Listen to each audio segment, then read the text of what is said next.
Let us pray. Almighty and most merciful God, we remember before you all poor and neglected persons whom it would be easy for us to forget, the homeless and the destitute, the old and the sick, and all who have none to care for them. Help us to heal those who are broken in body or spirit and turn their sorrow into joy. Grant this, Father, for the love of your Son, who for our sake became poor, Jesus Christ our Lord. Amen. Good morning. It's good to see you all, and I'm glad that you're here to be part of this conversation. There are actually several things that I want us to think about and to talk some about today, but I have just a couple of announcements and invitations for you to consider. On your table, there are forms to fill out for flowers to help decorate the nave during the season of Christmas. So if you have not yet had an opportunity to participate in that, I hope that you will. Also, if you have, whether you have or have not been to church yet today, there are still some ornaments that are on the giving tree by the front doors. And quite frankly, we're a little bit behind where we usually are with people taking those ornaments. And so if you have not yet had a chance to take one or more, I invite you to do that. And if you do pick one up or pick anything you pick up, and if you fill what's on, the order that's on that ornament, if you'll please bring it back to the church sometime this week. Jacqueline is in the process now of organizing all of that, and technically last week was the last week, but we've extended it because we want to make sure that these 4 organizations that I promise you will benefit greatly from what we are able to provide, we want to make sure that they have a chance to receive what we can give. Just before Sunday? So before Sunday? Jacqueline? Yeah. Yes, just before Sunday, sometime during the week, and you can always just bring it to the church office, or you can call in and let us know you're out there, and somebody will come running out eagerly to help you get it, I promise. So today I want to do a couple of things. One is I'm going to ask Bill and Jim, would you all come up here just for a moment? You're going to hear from one or both of them in a few minutes, but before you hear any more from me and before you hear from Bill, I want you all just to join me in recognizing these two.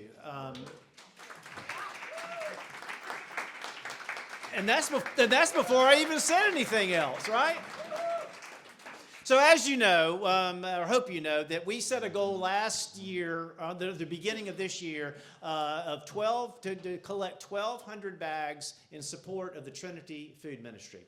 That came about actually, I think Janet Rouse is back in the kitchen. Janet came running over to me one Sunday morning and said, why don't we set a goal? And I thought, I think that's a great idea. So we just kind of randomly came up with, okay, let's do 1,200 bags. We'll do 1,000 bags a month. Not 1,000 bags a month. We might get to that, but you all know what I'm trying to say. I was fairly confident that we would not only reach that goal, but exceed it, and we did. So we were able to collect 1,270 bags of groceries to take to the Trinity Food Pantry.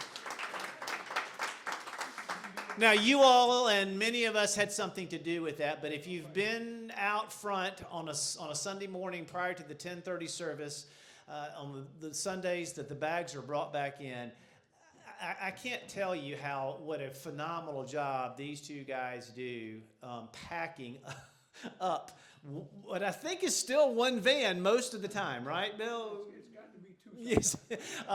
In packing these vehicles, and then Bill transports them down to the food pantry on Tuesday.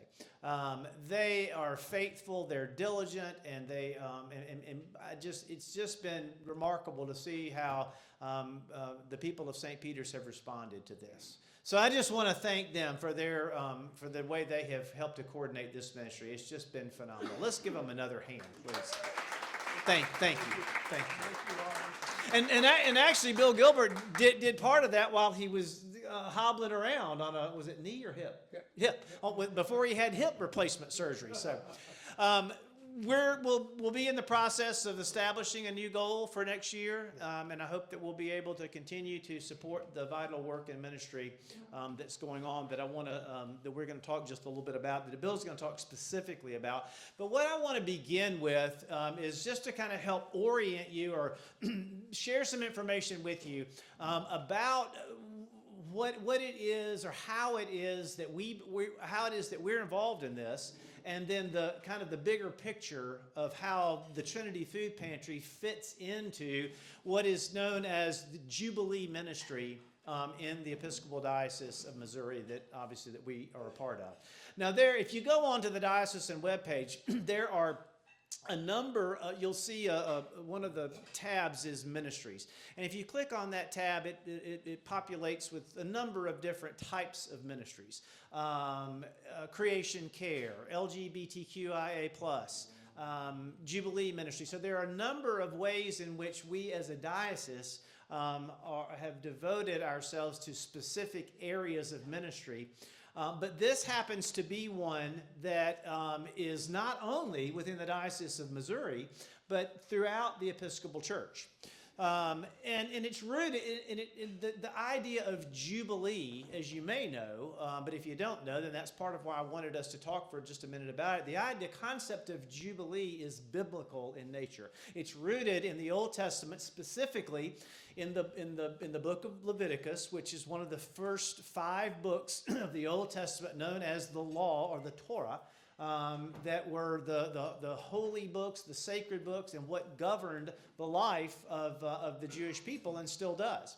And so the Jubilee year is mentioned specifically in the 25th chapter of Leviticus as a time of celebration, a time of rest, a time of restoration that was designed to occur every 50 years.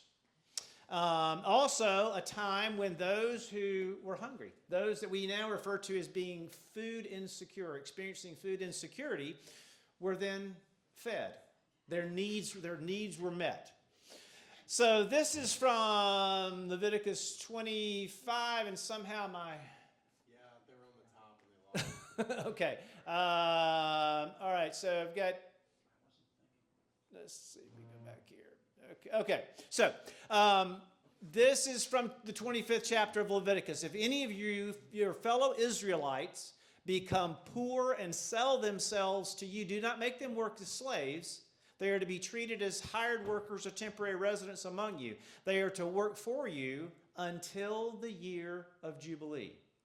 Okay? Again, 25th chapter of one of the first 5 books of the Old Testament. They and their children are to be released, and they will go back to their clans and to the property of their ancestors.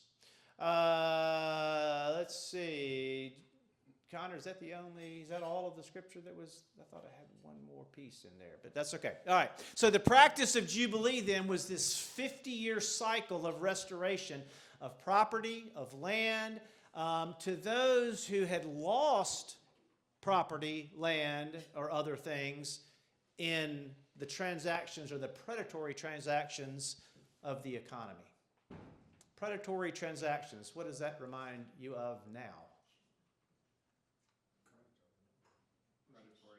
Predatory lending, exactly. Yeah.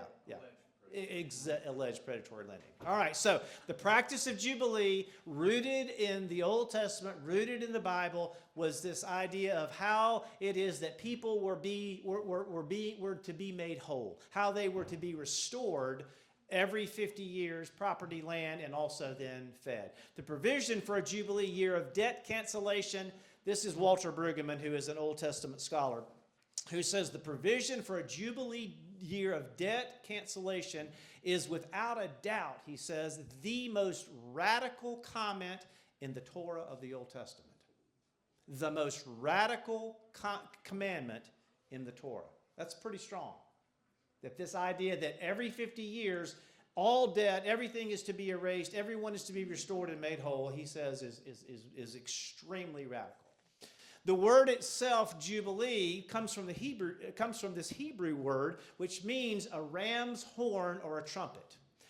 And when the Jubilee was announced, the person who was announcing the Jubilee would literally blow a trumpet. And then all of the people of Israel then would hear it. That would be kind of like the ringing of the bells here. Everyone knows, okay, now it's time to worship. The blowing of the ram's horn then would signal that the year of Jubilee was about to begin. When the trumpet sounded on the 50th year, then that was the signal throughout the entire kingdom of Israel.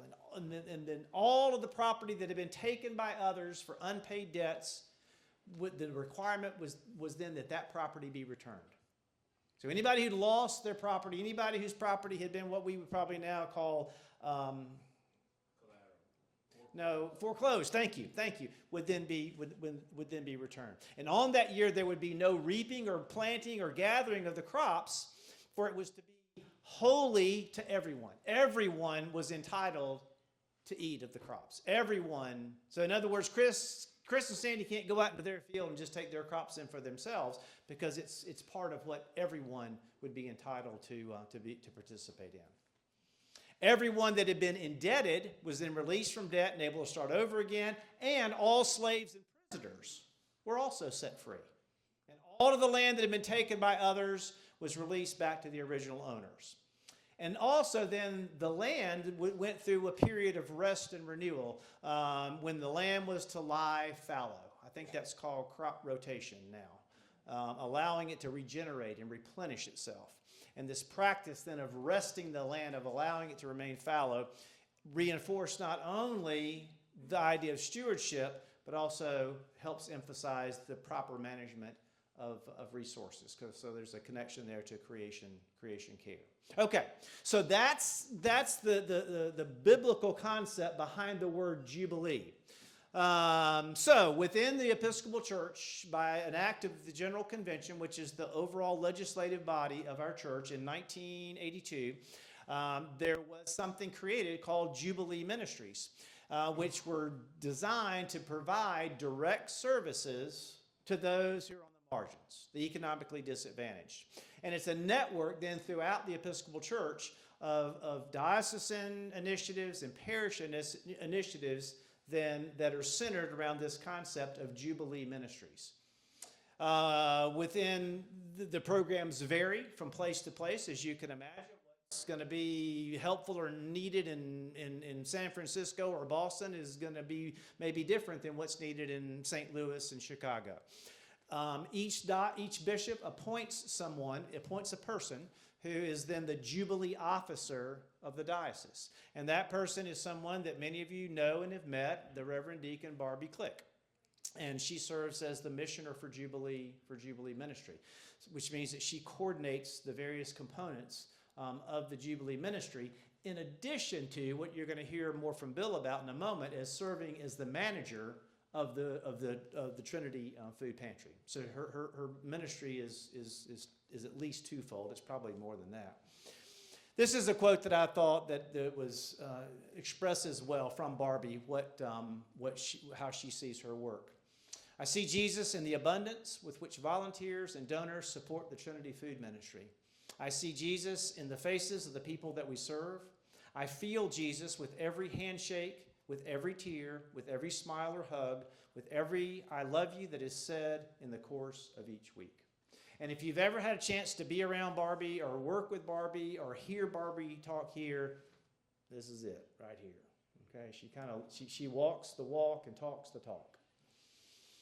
Okay, so there are three components to Jubilee ministry in the Episcopal Diocese of Missouri. The first is what are called Jubilee Ministry Centers. And those are centers that provide direct service, food, shelter, health care to those who are in need. And there are, as you can see, there are three criteria for becoming a Jubilee Ministry Center. Must be involved with the poor and the oppressed wherever they are located, has to be rooted in worship, and has to include several programs, including one human rights advocacy program and one human services program. So that's the first component. What are called Jubilee Ministry Centers. And there are, maybe 8 to 10 of those, I think, throughout the diocese. The second one is the Just Food Truck, which was launched last year. And the idea, as many of you know, is to take food directly into those places that are experiencing food insecurity. As of right now, they are operating on the first, third, and fifth Saturdays downtown in the parking lot of Christ Church Cathedral. And they are always looking for volunteers. The third component of this is the food assistance. I lost some of my slides. Hunger assistance. Task force. Yeah, I think it's the Task Force on Hunger Assistance.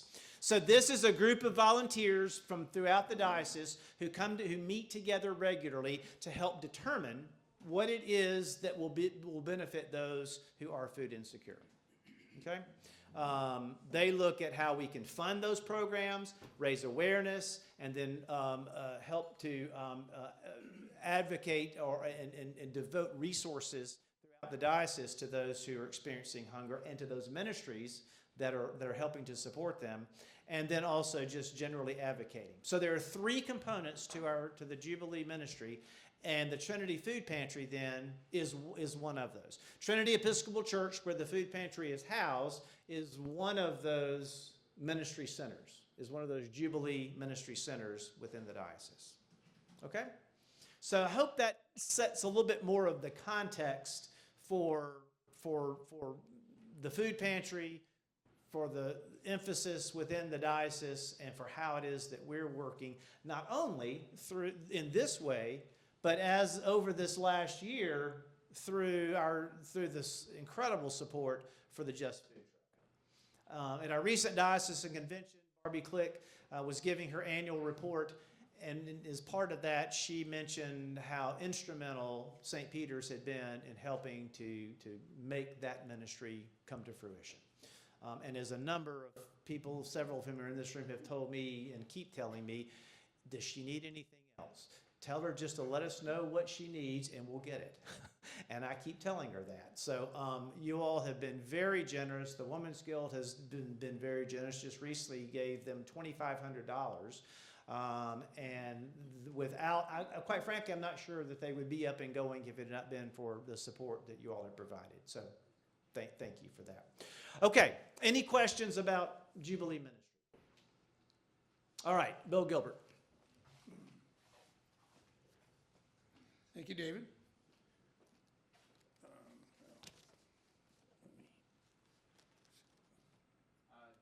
Down, sorry.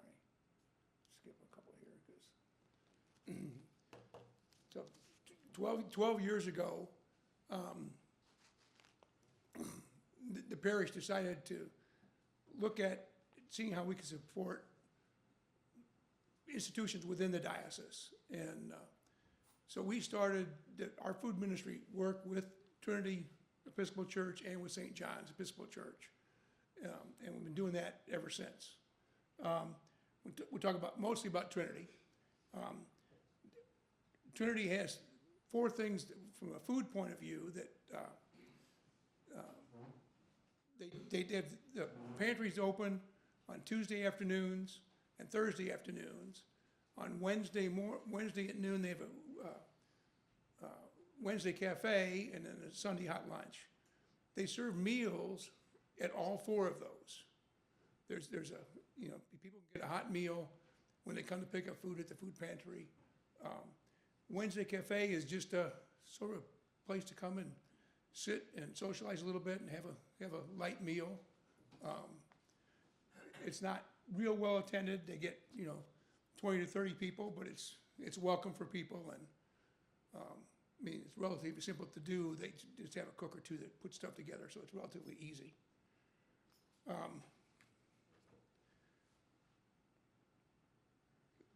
The pantries, they call it a choice pantry because unlike a lot of pantries, they have food spread out around the room and have a section of vegetables and canned goods and fresh produce, and people can go through and pick 2 or 3 items depending on the size of family and stuff from each of the categories. They don't just get a bag of stuff, and get the green beans they don't like. They can skip the green beans and grab a can of corn instead or whatever. Um, they, there's always a hot meal to go. Last year, they did about 4,700 meals and served about 7,000 people. 7,000 people. So it's, and it's a lot of food. If you see the pantry, I mean, it's packed to the gills. I mean, everything's, every cabinet, some of the people have been there moving unloaded stuff, and you try to see when putting stuff away, there's just, they're cramming stuff in corners and everything just to try to get it in.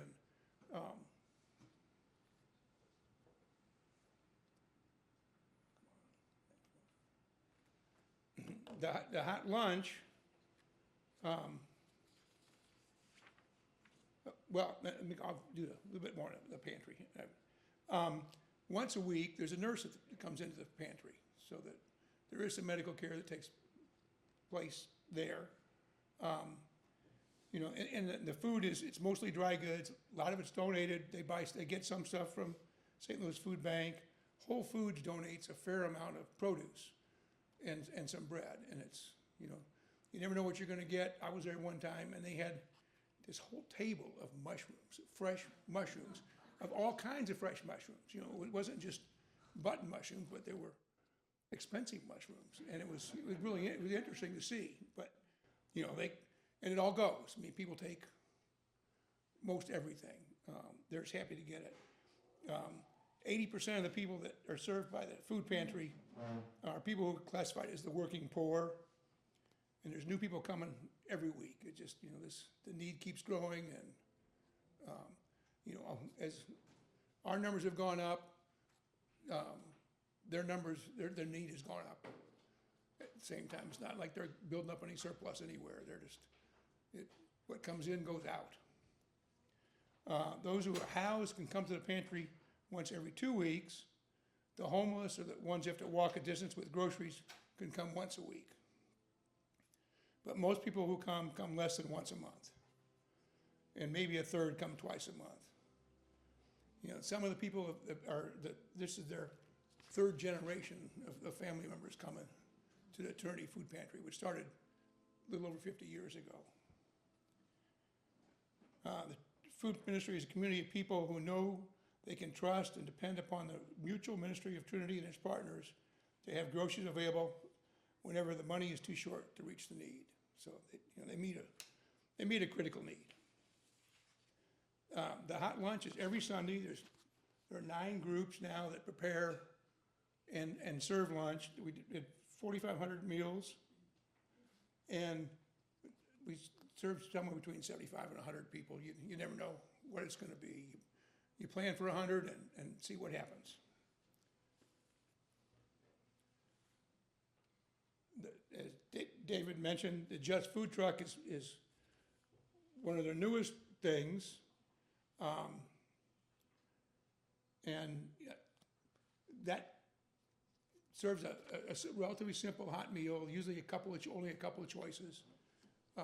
And they serve 50 to 100 people at a time on Saturday mornings. But it's a hot meal or something that they every day make a great egg sandwich. A great fried egg sandwich is one of their staples, and they do something with peanut butter and jelly that make it hot. So, and I'm not sure what that is, but they do make a hot peanut butter and jelly sandwich. I'm going to talk more about our involvement. This is just general of what the food, what Trinity does, and the hot lunch. Most of the people live nearby, and a lot of people are unhoused or homeless, and some have not had anything to eat more than junk food since the Thursday before, when they came to the pantry for food pickup. The only time there's no hot lunch on Sunday is on Christmas Day. Otherwise there is a hot lunch. And through the pandemic, there was only one time that there wasn't a hot lunch, but there was a lunch. They had Vienna sausages and crackers and fruit. But on those days when no one else can come, and someone from some, this is a quote from Barbie, someone from somewhere is desperate enough to travel the way to get to where they know there will be food regardless. That's why the Sunday hot lunch is always open, so that, you know, nobody, I mean, there's, you know, a lot of the people that are coming, they're not gonna get on a website and find out that, whether it's open or not, they just count on it being open. And, so it's important. Now, say our involvement in at Trinity is the food collection on the first Sunday of the month. We do the hot lunch 5 or 6 times a year. We've done clothing donations. We do a winter clothing drive and a foot ministry. We'll talk about each one of those a little more and what we actually do. For those of you who haven't seen it, because several months ago we took a picture of the groceries before we loaded anything up, just sitting on the front steps, and it was a lot of stuff there. And I think that was in August, which wasn't a great big month. It was a good. I mean, they're all good months, but it wasn't a bigger one. But it's still, there's a lot of stuff there. And we then tried to cram them all in the car, and several months ago, Jim and I, normally we just drop stuff off when we take it down there. And we went, one Tuesday we stayed and worked with them as they sorted the stuff. You know, and that all goes in, and they'd set them on tables, and there's 6 or 8 tables of stuff. And then they have to go through it all, sort it, separate it, and, you know, and they box, you know, they get flats to put the chili in, you know, all the chili together and all the soups, and so that they can store it. And so we started doing a little of that several months ago, pulling out the dental stuff and throwing that into a bag or a box, and pulling out the soap. And then later we saw this, it really made a difference. And we asked Barbie, said it would help a lot. So we've been sorting here. You know, I pick up 20 or 25 flats from Aldi's or someplace, and that hold, you know, a case of various size cans. And it's amazing the number of different size cans there are that you need to have different flats for tuna and for. But I did discover that tuna is the same size as cat food. So I can get cat food flats to put tuna in. So we've been recently doing that, and then it packs a little easier in the car too when you can put a whole stack of cans in. Last week when we were delivering this stuff, William Schoenecker carried in a stack of, I think it might have been 5 cases of chili that he carried into the pantry. It was, you know, pretty impressive. And he was ready to take more. I mean, that'll work. Yeah, and this was, whoops, wrong. Keep wanting to go the wrong way. This was my car was packed to the gills, and that was Jim's car several months ago. So we now often use 2. But, you know, and we've been successful. I mean, since we started in 2014, you know, it was pretty consistent for a long time, and then we hit the pandemic hit, and then last year we took a huge jump up, and then this year another huge jump.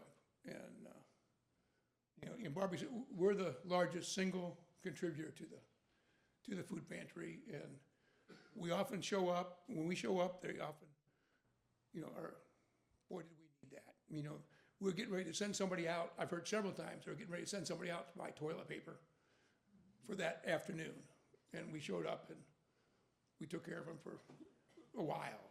So what we do, what we as a parish, what we do as a parish is pretty phenomenal, the amount of stuff we collect for the food pantry. Well, I keep wanting to go the wrong way. The hot lunch This time I actually have some pictures. And thank you to the Schoneckers, because they actually took a bunch of pictures last week, and I don't take pictures well, and I don't think about it until after the fact, that, boy, I should have taken some pictures. So I'm glad. The middle picture, that's a setup of what the hall looked like when we walked in, and that's where people can sit down and eat. The way the hot lunch works is, we plan the meal and buy the groceries, and Parish pays for them. We cook the food here before we go down, because their kitchen it's not very big. And the ovens are ancient. Yeah, and it says to cook it at what, 375, and we turn the oven up all the way, and the bread takes longer to cook than it says it's supposed to at 375. So, but it works. But it'd be a bear to try to cook food for 100. We've been taking 11 lasagnas down with us, and it wouldn't fit in there.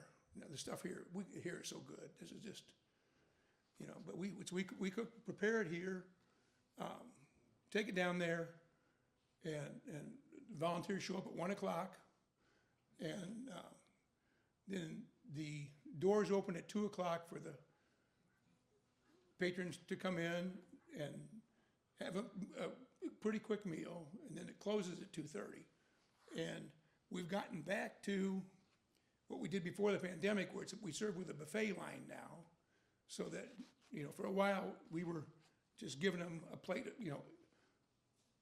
after pandemic, just giving them a plate of stuff, and, if they didn't like salad, they got salad. But now it's back to where they can go through and say, I don't want salad, or I don't want lasagna, I'll just have more salad. And we can do that, and it seems a little friendlier, and so everybody's happy with that now. Some people eat it there, and some people get it to go, and some people will be getting 2 or 3 to go, take home to family. And then we serve coffee and water and lemonade. And, we have somewhere between 75 and 100 meals typically. This weekend, we had, I think maybe 60 people show up. I mean, it was the smallest I've seen in a while.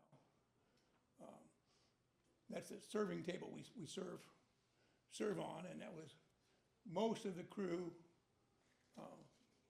that was there last week. Patty was in the kitchen cleaning up still when because we were unloading the car of all the other food, all the bagged food at the time. So Patty wasn't there, but the rest of us were there.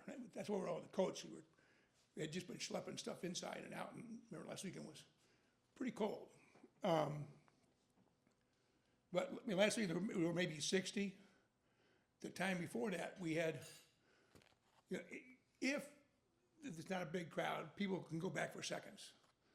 But, and last Sunday, people had seconds and thirds. But the time before that, we didn't have seconds, and we ran out of everything. We had 100 servings of stuff. So, and we've gotten to the point where we upped, it costs us more money now, but the lasagna says it serves 12. We now make it 9, so that everybody's getting a much bigger piece of lasagna especially if they may not have seconds. But that way, everybody's guaranteed a good portion to begin with.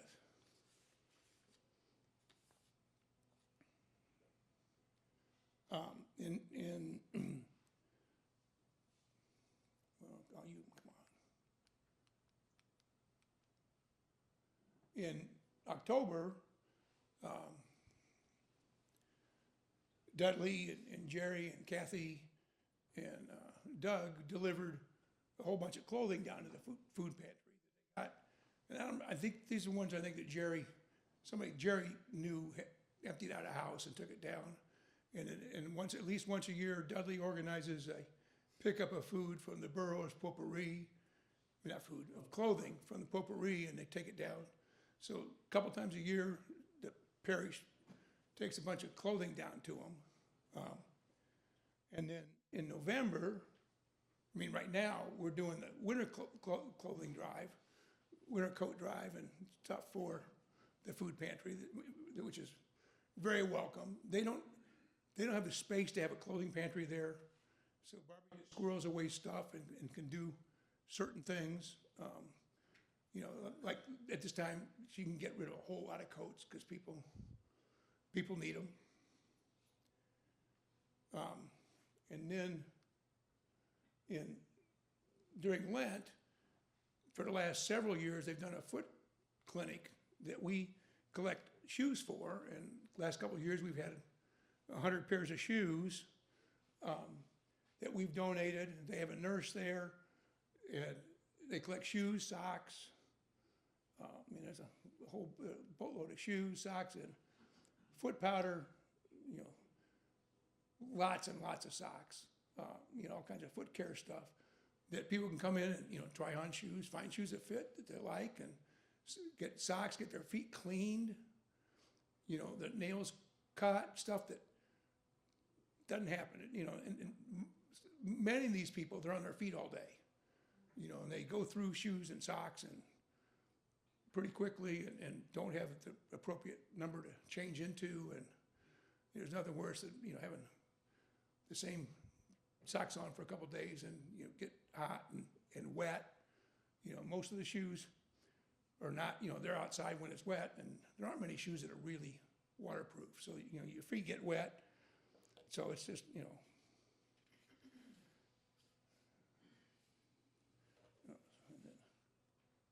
That was the group that volunteered this year for the foot clinic. And David talked about the food truck, you know, and St. Peter's has supported that, you know, in many ways. I mean, the garden party made a big contribution to the food truck this year. Chris and Sandy facilitated a bunch of repairs on the food truck to get it up and running in the first place. You know, and the truck is it's not new. And it needs work, and you know, it has been breaking down every once in a while. But you know, we try to help, and as David said, we tell Barbie to let us know if you need something. Well, last summer, she texted me and said, you know, the food truck was up and running in the middle of summer, and it was hot, and it parks on the parking lot next to the cathedral, so it's just in a big asphalt parking lot, and it's hot. And she said we could really use a pop-up tent. So there was 2 days later, I think it was, the Tuesday breakfast was happening, and so Jim came up and talked to a couple people, and some people, you know, said, sure, I'll contribute. And Jim ordered the tent, took it down there, and Barbie said it was a lifesaver. And then, you know, where their patrons could actually stand in some shade and not be standing, waiting in the sun, waiting in line to get food. And then last Saturday, she said, with the snow, it was phenomenal. That was really good. So it's, but you know, the parish is just, you know, I keep telling her all she's got to do is ask, and we probably could help them out.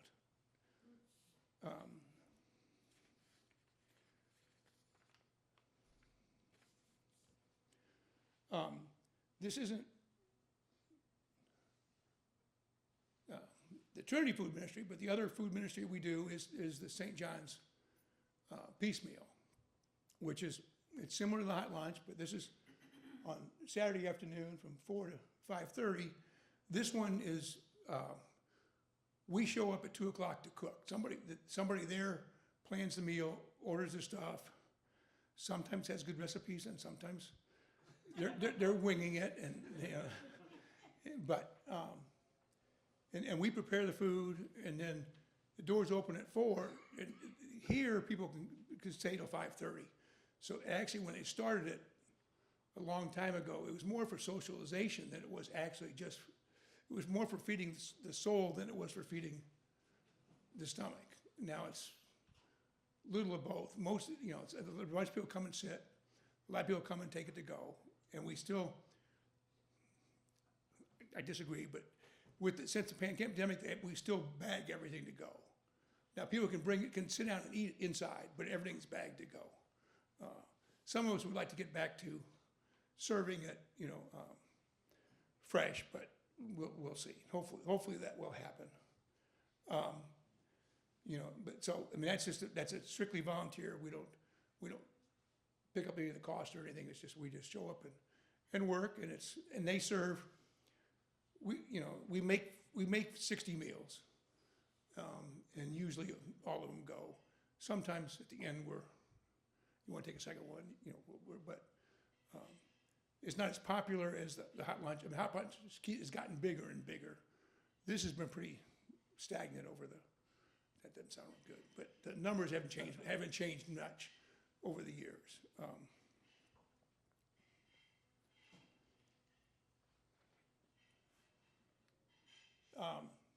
Volunteer opportunities. We don't have a schedule yet for St. John's, hasn't come out yet. But, I've talked to them, and it's gonna be 5 or 6 times a year. We have a schedule now for Trinity. We're scheduled for 6 for next year. And good news and bad news, you can see 5 of them are on the first Sunday of the month, which means that we have both the food pickup and the hot lunch the same day, which makes it, to some extent, makes it easier because I got people there to unload all the cars. We unload in less than 10 minutes, right? Yeah, and it gives them time to put it away. Normally, I take it on Tuesday mornings while they're setting up for the food pantry, but since we're trying to do both at the same time, we could use a few more volunteers to help. And now that we're sorting it, we'd love to have a couple people that would help us sort on Sunday mornings when the food comes in, so we can take it. But for the hot lunch, we had 8 people last time, and it was just about the right number. Occasionally, there's some stray volunteers from Trinity that show up, and we just never know what's going to happen. But so we need a total of about 8 people, and we need 6 or 7 for the piecemeal. So the whole Schoenecker family showed up last week, and that was a half a crew right there, and it was great. And we got some regulars, but we'd love to have a lot more people that would fill in and help out. And like I say, we could use help with sorting on the first Sunday, whether it's we got a hot lunch also or not, but just that would make that go a little quicker.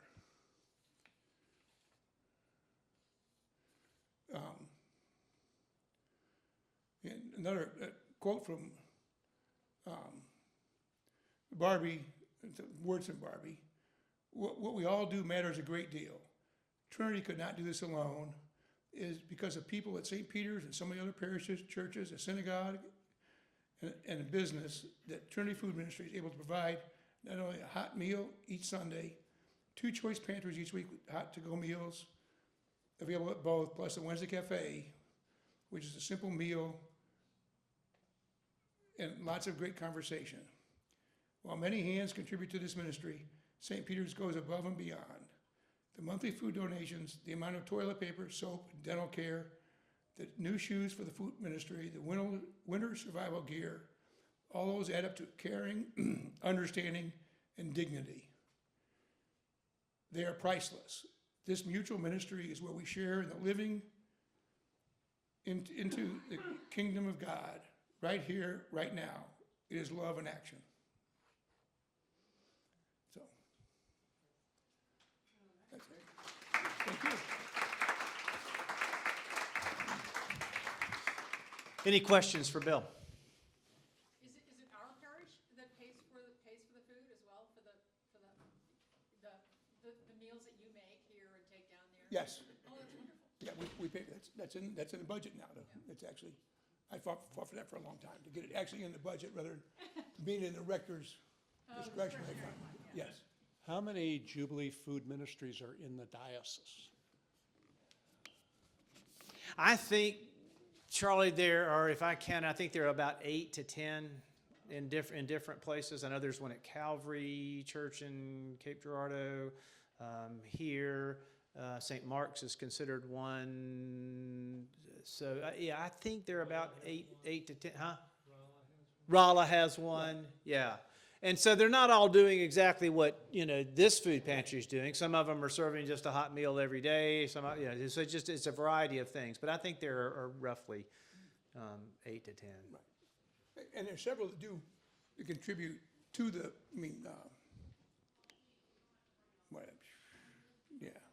out west here, on Mason, has the, Good Shepherd has a big garden, and they provide lots of produce they provide food for both the piecemeal, you never know what's gonna, they'll just show up and be a big old bag of spinach or a bunch of broccoli that they harvested that they gotta figure out how to incorporate, and they provide stuff for the food pantry too.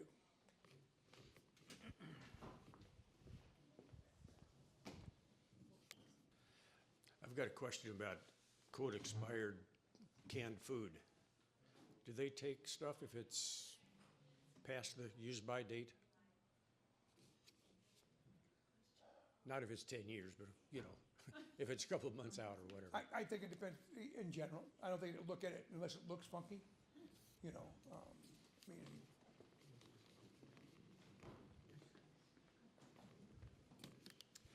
Bill, do you think it would be appropriate for us to know who the food truck is? And the reason I'm saying that is for those of us with grandchildren who have birthday parties and things like that, if there would be a need to have a food truck at one of those parties, would it be appropriate do you think, to reach out to this food truck company and as a token of our appreciation and use them almost exclusively? Well, it's not a food truck company. Barbie runs the food truck. It's just a ministry. It gives away the food. Now, I want to speak, if you don't mind, Chris. One of our goals for the outreach group is to bring the food truck here some Sunday in the spring when the weather's nice, and where we can sample the food they serve, and while they always give it away, hopefully we will do the opposite and take some food and make contributions back to them. But we want the parish to see what the food truck is and what they do, and then help support that and in that way.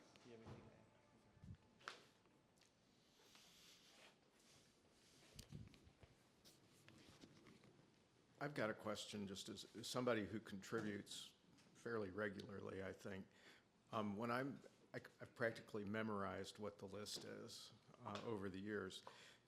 But one of the questions I've got is this, what in terms of the size of cans of chili or, I don't know, cooked chicken or whatever they are that we're doing, is there a size that is better or more helpful to try to buy? Or is it better, I guess, what's the most helpful size of these contributions? Obviously something that you can pick up without a block and tackle. I think what we've been contributing is all appropriate for the most part. Okay. I think a number 10 tin can would not be appropriate. But there are big families. There are, there's all kinds of, some of the little can of tuna is perfect, and others that bigger can of tuna or chicken breast is fine. Okay. Chris?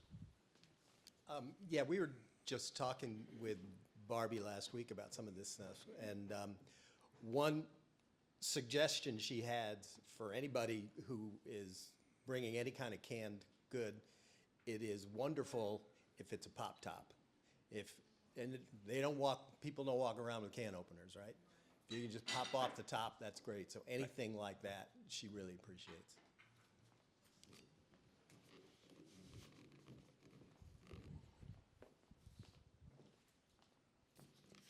For bringing toilet paper, is it convenient to give it away packaged? No, Or can you buy a great big thing and give it away no, individually? they package all of it and give away 2 or 3 rolls kind of thing, so that the great big 45 roll pack from Sam's is great, and it stacks real well in the car too.